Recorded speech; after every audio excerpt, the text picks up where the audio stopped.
خب دوستان 31 دسامبر دوشنبه تاجیکستان، امشب کریسمس میشه، سال نو میلادی میشه و همونطور که میبینید یه برف کاملا غافلگیرانه و کاملا سهمگین اومده، در حال بارش هست، بسیار زیباست و خیلی دلنشینه. فکر کنم برف سنگینی باشه بشینه احتمالاً.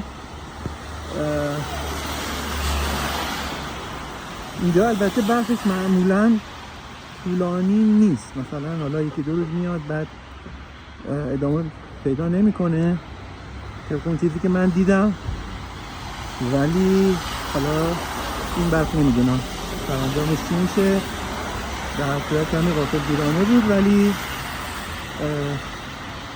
جذابیت‌های خودش رو داره و امسال شاهد یه سال نو کاملا برفی در تاجیکستان خواهیم بود. فعلا خدا نگهدار.